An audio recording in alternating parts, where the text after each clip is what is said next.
وقال الله تبارك وتعالى في القرآن المجيد والفرقان الحميد إن هذا القرآن يهدي للتي هي أقوم ويبشر المؤمنين صدق الله العظيم. کچھ اہل ستم کچھ اہل حشر میں خانہ گرانے آئے تھے. کچھ اہل ستم کچھ اہل حشر میں خانہ گرانے آئے تھے. دہلیز کو چوم کر چھوڑ گئے دیکھا کہ پتھر بھاری ہے.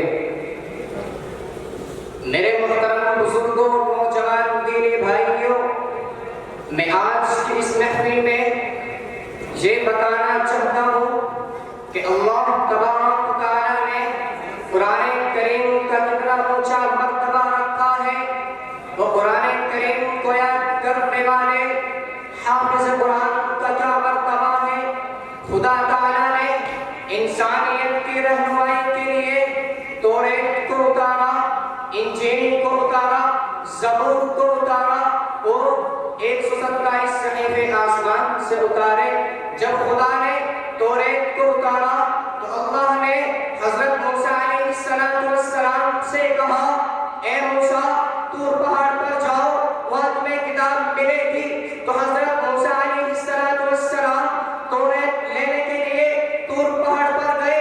اور جب خدا نے زبور کو اتارا تو اللہ نے حضرت داؤد علیہ السلام سے کہا، اس عبادت خانے سے باہر نہیں جانا، اس طرح سے تمہیں زبور ملے گی. اور جب خدا نے انجیل نازل کرنے کا ارادہ کیا تو اللہ نے حضرت عیسیٰ علیہ السلام سے کہا، اپنے عبادت خانے سے باہر نہیں جانا، اس طرح سے تمہیں انجیل ملے گی. حاضرین مجلس، توریت اتری تو حضرت موسیٰ علیہ السلام کو لینے جانے پڑا. زبور اتری تو حضرت داؤد علیہ السلام کو لینے جانے پڑا. اور انجیل اتری تو حضرت عیسیٰ علیہ السلام لینے گئے. لیکن جب قرآن اترا، قرآن کو لینے کے لیے آپ کو کہیں نہیں جانا پڑا، بلکہ آپ علیہ السلام جہاں کہیں پر بھی رہے، خدا نے قرآن کو وہیں پر بھیج دیا. نبی مدینے میں تھے، قرآن کو مدینے میں بھیج دیا. نبی بدر میں، قرآن بدر میں. نبی خندق میں، قرآن خندق میں. نبی غزوہ تبوک میں، قرآن غزوہ تبوک میں. حتیٰ کہ نبی حضرت عائشہ صدیقہ رضی اللہ عنہا کے بستر پر تو قرآن بھی حضرت عائشہ صدیقہ رضی اللہ عنہا کے بستر پر. محترم بزرگوں، نوجوان دینی بھائیوں، قرآن میں حفظ کرنے والے کا مقام محشر میں دیکھنا آج تو بتایا جا سکتا ہے، لیکن دیکھنے کا دن تو اس دن ہوگا جب حق مجدد ہو دیگر تمام لوگوں سے ارشاد فرمائے گا، وہ حافظ قرآن ادھر آؤ، یہ جنت کھلی ہوئی ہے، جنت کے سارے دروازے آپ کے اعجازوں میں کھول دے گئے ہیں. تو دنیا کے اندر میرے کلام کا محافظ تھا، تیرے سینے میں میرا کلام محفوظ تھا. دنیا نے اپنے سینے کو بغض و حسد سے آباد کیا، کینہ کب سے آباد کیا، دنیا بھر کی دشمنیوں سے آباد کیا. ارے قربان جائے اس بندے پر جس نے اپنے سینے کو رب کے کلام سے آباد کیا. اور اس سینے کا کیا کہنے جس سینے میں میرے رب کا کلام پوشیدہ ہو، میرے رب کا کلام لکھا ہوا ہو، میرے رب کا کلام رکھا ہوا ہو، میرے رب کا کلام محفوظ ہو. تو قیامت کے دن اس کا اعجاز یوں ہوگا، تو یہاں پر کھڑا ہے، تو یہیں پہ ہے، تیرا انداز یہاں کھڑا ہونے کا اچھا نہیں لگتا، نکل کر ادھر آ، دیکھو جنت تمہارے سامنے کھلی ہوئی ہے. قرآن کریم کو پڑھنا شروع کر اور جنت کے درجوں پر چڑھنا شروع کر. قرآن کریم کہاں سے سیکھا؟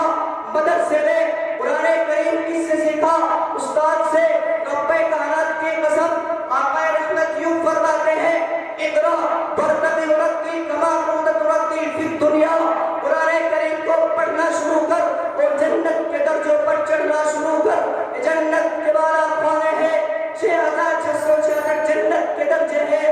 قرآن کے اندر بھی 6666 آیتیں ہیں، گویا کہ ہر آیت میں ایک درجہ ہے. اور ایک حافظ قرآن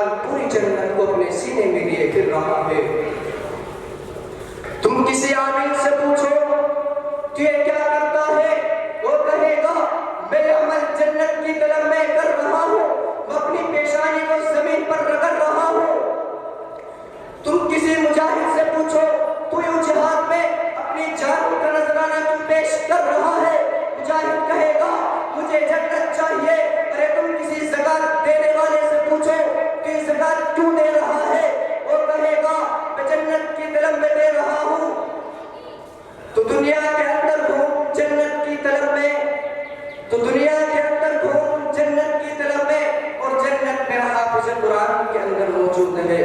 وما علینا